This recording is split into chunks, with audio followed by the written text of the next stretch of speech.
All right, here we are, guys. We'll get started. So we're on to 8C and 8D. We'll do both of them today. And we're talking about the normal distribution. So it should be a pretty okay lesson. We'll use our calculator to help us generate some of the answers here.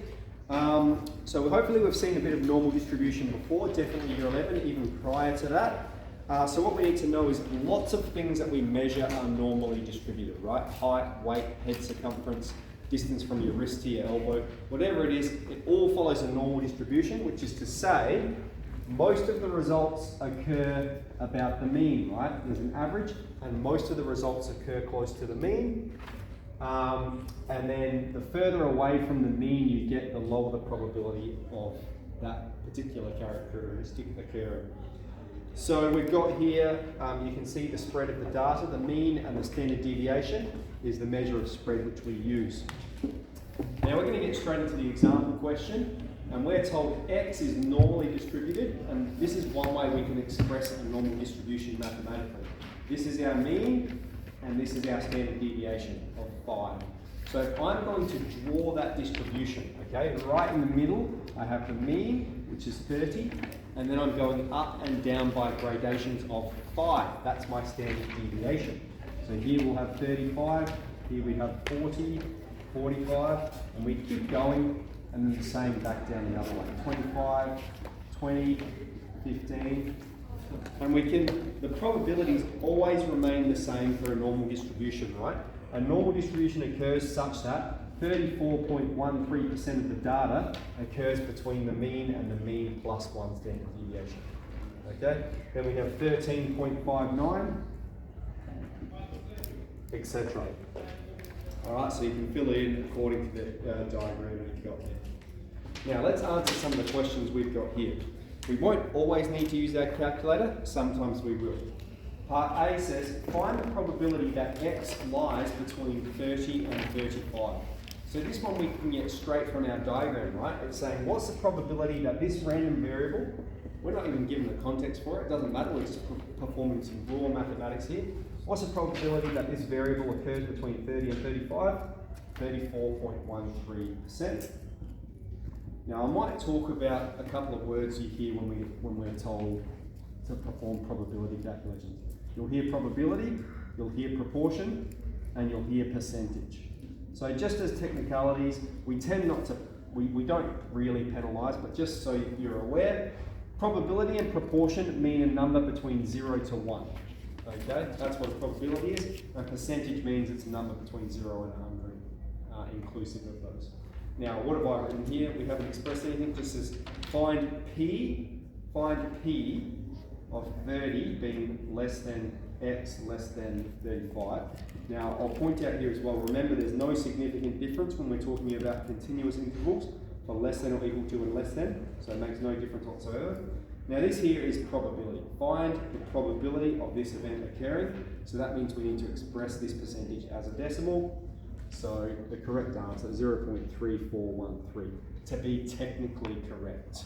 Okay. That being said, we won't penalise you if you put it as a percentage. All right, but just so you're on board. Okay, on to B.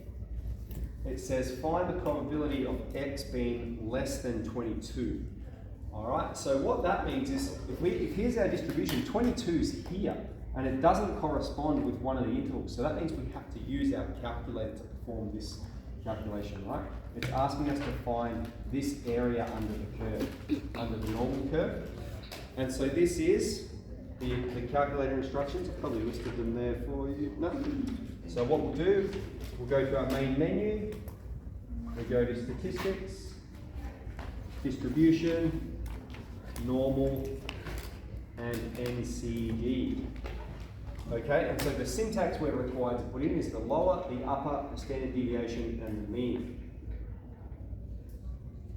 Alright, so the standard deviation and the mean are going to be the same for all of these calculations. The standard deviation is 5, and the mean is 30. What's going to change is the lower and the upper boundary. So if we look at this calculation here we're required to do, it says less than 22. Okay, so that means the upper boundary is 22. For the lower boundary, we're going to put minus infinity. minus infinity, because what's actually going on is it's never crossing the x-axis, it's just going that way forever. And so we put the lower boundary minus E99. So on your calculator, like you can just type in minus 10 to the power of 99 or something like that. The best way to do it is the negative button. And depending on what calculator you have, so I'm going to press minus and that button in the middle. Mine says times 10 to the power of x. Some of you will have EXP, but yeah, minus that and then type in the number 99. Okay, so has anyone calculated it yet? NCD. So our lower boundary, so we're going negative times 10, 99. Our upper boundary is 22, standard deviation 5, mean 30. I've got 0.0547.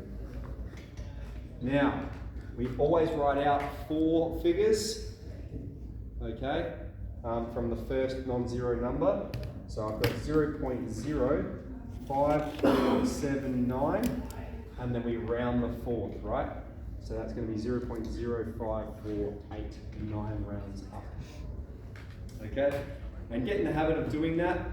Write 4 figures, round to 3.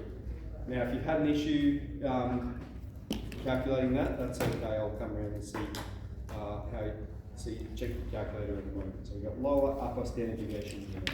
Very good. Let's move on to C. Now, C asks us for the probability of x being larger than 28. All right, so that's this one here. And so if we're going to sketch that, well, here's 30, so 28 is going to be here somewhere. It's just under 30, right? And we're asked for the probability of it being larger than 28.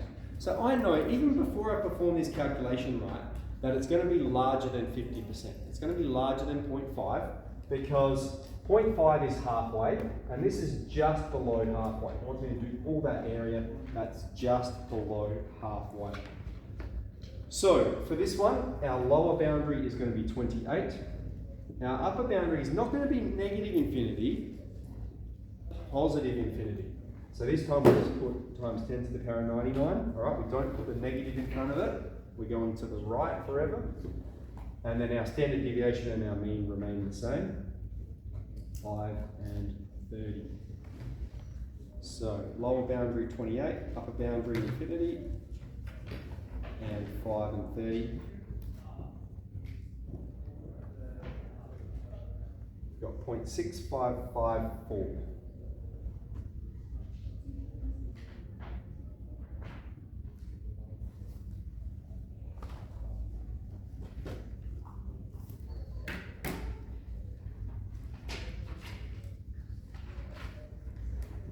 Okay.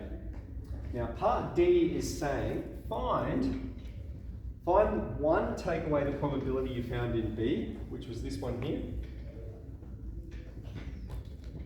and take away the probability you found in C, which was this one here.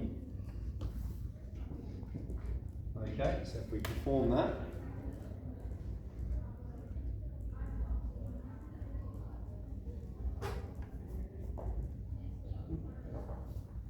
.2902.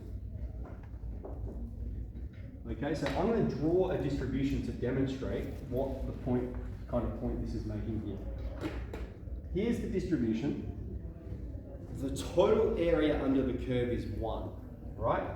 Now, in the first calculation, we did less than 22, all right, and we found that that was 0.0548. In the second calculation, we did more than 28. And we found that was 0.655. All right. Now, I've said the total area under the curve is 1. In D, what we've done is we've subtracted that. What are we left with? We're left with the probability of this event. That is that the variable occurs between 22 and 28.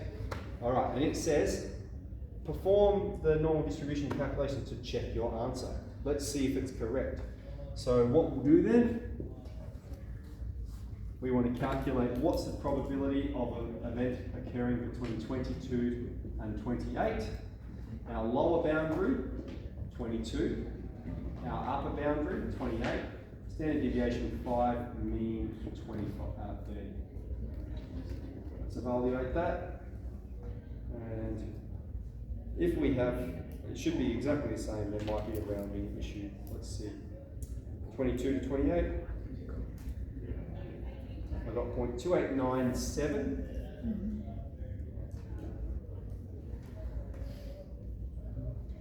Alright, and so that's 7 rounds, and so that causes the 9 to round. I've got 0.290. And so here, if I write that to 3 significant figures, it is 0.290. So we've got the same answer. So that's what we would expect. Okay, so what have we done today? We've just looked at normal distribution. Lots of things follow a normal curve. There will be some that involve just going off the diagram of a normal curve, and then some will involve your calculator. So definitely 8C just starts with the graph, 8D also using the calculator.